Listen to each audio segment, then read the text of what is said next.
Bonjour Julia, Bonjour Rebecca. merci de venir Je t'en prie. pour parler du Nutri-Score. Oui, Alors, grand débat. je vais quand même te laisser te représenter pour ceux qui ne te connaissent pas. Ok, Et ensuite, on va enchaîner avec ma petite série de questions. ça marche. Je suis toujours Julia Valenza. Ça n'a pas changé? Ça va Non, pas changer, non? toujours. Je suis toujours diététicienne nutritionniste à Marseille. Si, je pense qu'il y a peut-être un petit changement parce que maintenant j'ai deux cabinets.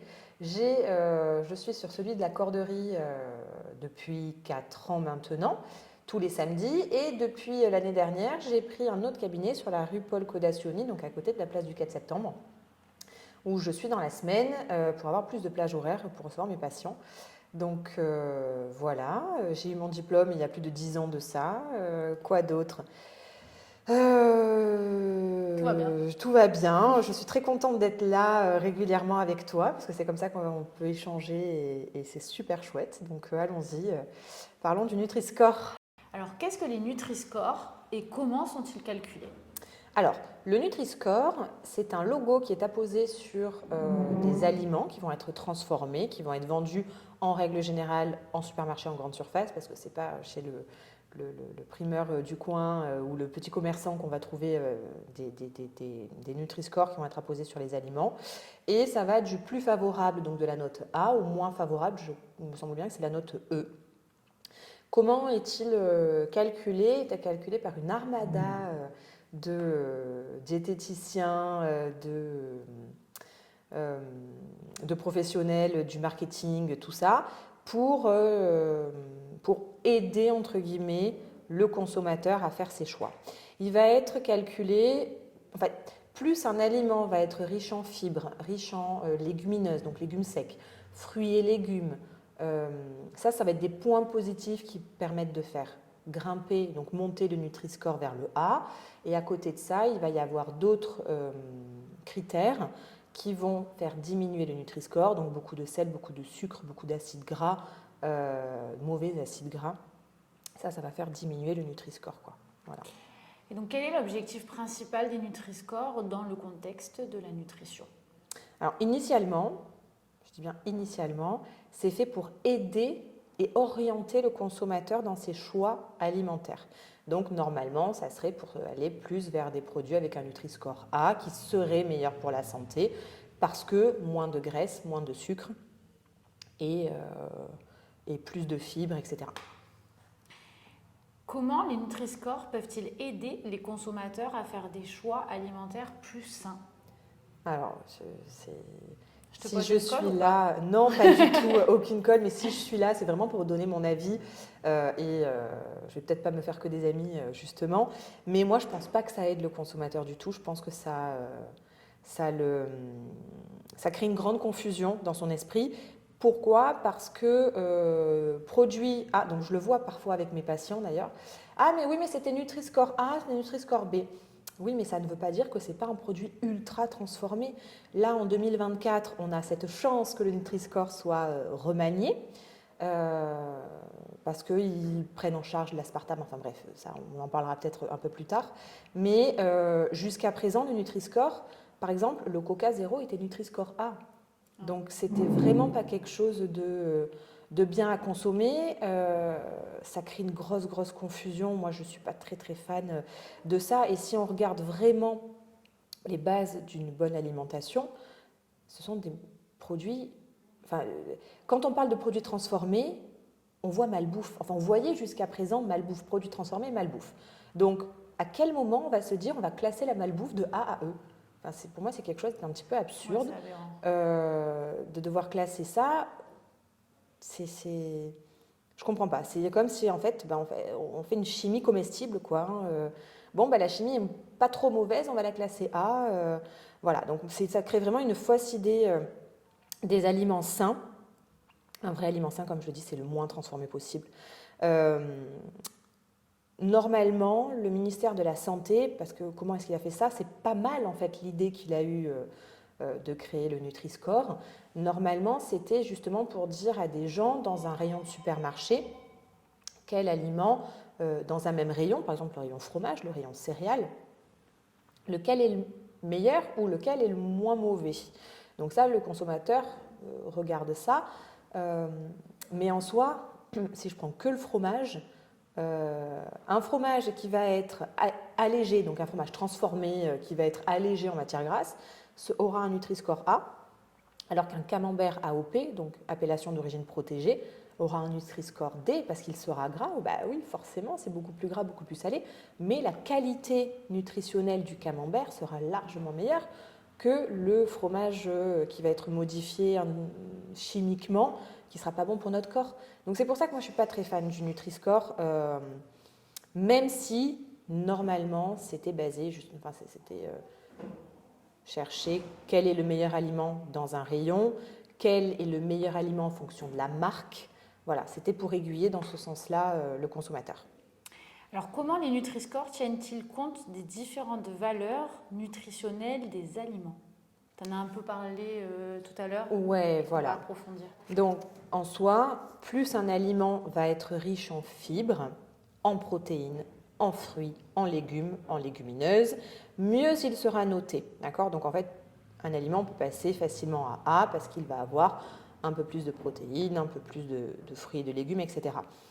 A contrario, plus un aliment va être riche en sucre, en sel, en acides gras trans saturés, plus le score va descendre. D'accord ?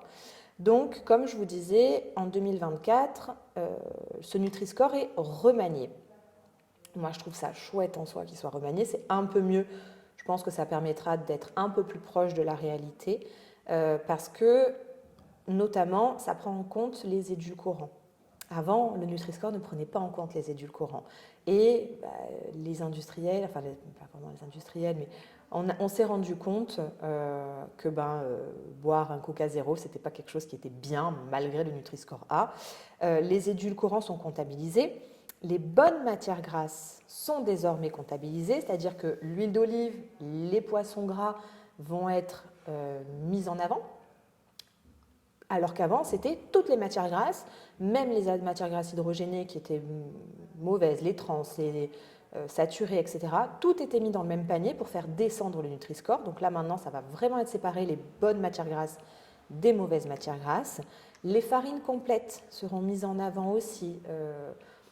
Souvent, les céréales du petit déjeuner, mais il y avait des farines blanches. Maintenant, si les industriels mettent des farines complètes, le Nutri-Score sera mieux, quoi.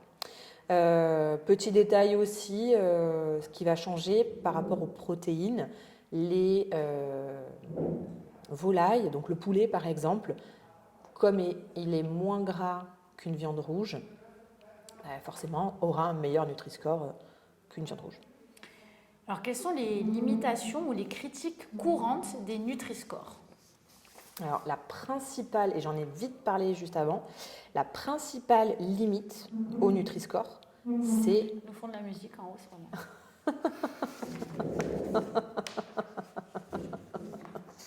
La principale... Ça anime. Pardon. La principale limite du Nutri-Score, donc j'en ai rapidement parlé un peu avant, c'est la transformation des aliments. Parce qu'on sait très bien que les industriels sont hyper malins et pour rentrer dans les cases et pour permettre d'être à la limite du A ou du B, ils vont descendre à la limite leur matière grasse, leur sel, etc. etc. Moi, je préfère largement parler du score SIGA, S-I-G-A. Et le SIGA, ça permet de voir le degré de transformation des aliments et du sel aussi, c'est un petit critère. Pourquoi ? Parce qu'en fait, plus un aliment va être transformé, plus il sera mauvais pour votre santé, Nutri-Score A, B, peu importe. Si par exemple, pour que ça soit un peu plus concret, je prends les céréales du petit-déj. Donc, je ne sais pas si on peut citer...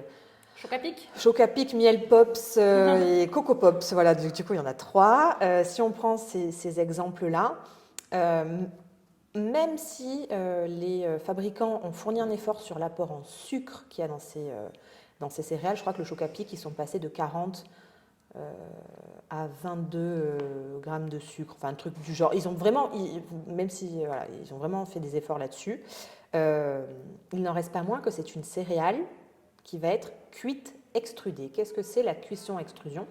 C'est un procédé thermique de fabrication, où on va chauffer, couper pour que ça soit toujours la même forme. Donc les chocs à pic, tac, tac, tac, tac, les miel pop, tac, tac, tac, tac, toujours la même forme. Et ce procédé de fabrication confère à l'aliment un index glycémique très élevé. L'index glycémique, on fera peut-être une vidéo là-dessus, mais en gros, c'est comment sont digérés les sucres dans notre corps. Plus il va être haut, moins ça va être bien pour votre corps. Donc, prochaine émission, indice glycémique. Voilà. C'est bon, c'est placé. Donc, même si le choc à pic a un meilleur Nutri-Score parce qu'il a une farine plus complète, parce qu'il a moins de sucre, ben en fait, le procédé de fabrication restera le même, donc augmentera l'index glycémique et ne sera pas bon au niveau de l'assimilation des sucres dans notre corps. Donc voilà, ça, moi, je suis pas une fan ultime du Nutri-Score pour toutes ces raisons-là, pour l'index glycémique par rapport au degré de transformation des aliments. Je préfère presque abandonner le Nutri-Score, quoi, clairement.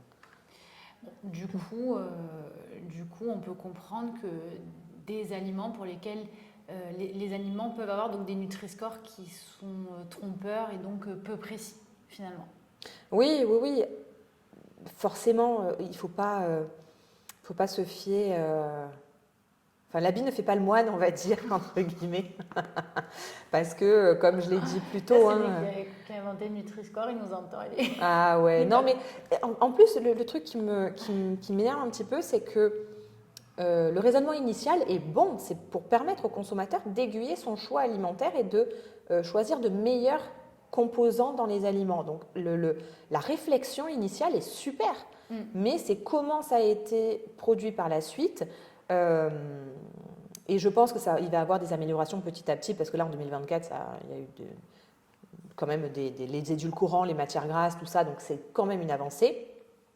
Mais les industriels de l'industrie agroalimentaire arriveront toujours à détourner et à passer par la petite porte, quoi, hein. Donc c'est vrai qu'il n'y a rien de mieux que, ok, il y a un aliment qui a un bon Nutri-Score. Je ne sais pas, ce que je peux prendre un fromage par exemple. Je vais regarder à l'arrière la liste des ingrédients. Est-ce qu'elle est longue? Est-ce qu'elle est courte? Est-ce que je trouve tous les ingrédients dans ma cuisine? Oui, non. Si jamais la liste des ingrédients dépasse 6 ingrédients à peu près et que la plupart d'entre eux sont des noms imprononçables, je pose le produit même s'il est Nutri-Score A. Donc c'est là où ça peut être trompeur. C'est que oui, il va peut-être avoir moins de sucre et moins de graisse, mais ça va être tellement modifié chimiquement que ça n'aura aucun intérêt nutritionnel pour moi. Après, c'est toujours mon avis. Je suis d'accord avec toi. Je valide. Voilà. Alors, comment les professionnels de la santé, donc y compris les diététiciens, utilisent les Nutri-Scores dans leur pratique quotidienne? Bon, j'imagine que du coup, toi, tu n'utilises pas ou très peu. Non, moi, je ne l'utilise pas du tout, mais pas du tout pour que ça soit dans ma pratique personnelle ou avec mes patients. Et justement, j'explique tout ça à mes patients en consultation. Donc, je les éduque en soi en disant, bon voilà, le Nutri-Score, il est peut-être A, mais regardez au-delà en fait de la photo. Regardez ce qui se passe à l'arrière, le tableau nutritionnel. Je leur apprends ça. Et dans mes consultations, c'est pas uniquement on va manger des légumes, on va manger ci. Non, j'essaie vraiment d'éduquer mes patients sur leur consommation en décryptant les étiquettes alimentaires, en décryptant les tableaux de valeur nutritionnelle, en parlant de l'index glycémique. Enfin, je reste pas en surface. C'est ça que moi je trouve intéressant dans mon boulot, c'est de donner un maximum d'informations à mes patients pour qu'après, parce qu'on ne se voit pas à vie non plus, c'est normal, pour qu'après, lorsqu'on ne se verra pas, on ne se verra plus, ils aient toutes les armes en main pour justement pallier à la vie du quotidien, aux invitations, etc., au supermarché. Alors pour finir, quelles sont les alternatives ou les compléments au Nutri-Score que tu recommandes pour évaluer la qualité nutritionnelle des aliments? Tu as parlé tout à l'heure du critère SIGA. Oui, j'oriente vraiment mes patients avec le critère SIGA. D'ailleurs, il y a un bouquin qui a été, enfin il y en a plus d'un d'ailleurs, je crois qu'il s'appelle Le meilleur choix au supermarché, qui est basé sur le degré de transformation des aliments et non pas les calories des aliments. Juste un exemple très simple. Souvent, je pose la question à mes patients, entre le chocolat blanc, le chocolat au lait et le chocolat noir, lequel est le plus calorique? Je pose la question, Rebecca, ton avis, lequel est le plus calorique? Alors, aucune idée, mais pour la santé, c'est meilleur le chocolat noir. Donc, je prends du chocolat noir. Ok, alors, super. Le chocolat noir est le plus calorique, mais tu l'as très bien dit, c'est le meilleur pour la santé. Pourquoi? Parce que dans le chocolat noir, il y a énormément de beurre de cacao et peu de sucre. Alors que dans le chocolat blanc, il y a beaucoup de sucre et peu de beurre de cacao. Et le beurre de cacao est beaucoup plus calorique que le sucre. Donc, mathématiquement parlant, le chocolat noir va être beaucoup plus calorique. Mais il n'en reste pas mieux, enfin, il n'en reste pas meilleur pour la santé, quoi. Donc, c'est pour ça que les calories, oui, c'est important, mais il n'y a pas que les calories à regarder quand on choisit des aliments. Donc ça, c'est vraiment l'exemple typique que je fais. Et en règle générale, on ne dit jamais que le chocolat noir est le plus calorique, quoi. Non. Voilà. Donc, J'ai pas eu. non, mais c'est bien d'apprendre ça. Et en soi, tu faisais le bon choix sans le savoir. Donc, pour le coup, c'est chouette. Comment j'éduque mes patients? Ouais, je les éduque là-dessus, comme j'ai dit, en regardant le SIGA et surtout, le dos des produits transformés, enfin les étiquettes, hein, tout ce qui est étiquetage alimentaire, les tableaux, valeurs nutritionnelles, etc. Est-ce que, avant de terminer, tu as quelque chose à rajouter à nos auditrices et auditeurs? Qu'il faut mieux se documenter par soi-même plutôt que d'écouter impunément tout ce qui va être publicité, télé. Il faut plus se baser sur la presse écrite que la presse orale et se faire une idée par soi-même parce qu'on peut entendre tout et son contraire, à faire très attention aux réseaux sociaux. Maintenant, enfin, c'est vraiment la foire à tout et n'importe quoi. Donc il y a de super bonnes infos à prendre comme des infos un peu plus moyennes. Donc vraiment, documentez-vous, faites-vous une idée par vous-même et allez voir les bons professionnels, quoi. Merci beaucoup, Julia. Mais je t'en prie, Rebecca. Du coup, à bientôt pour l'indice glycémique. Absolument, ça sera hyper intéressant. Merci.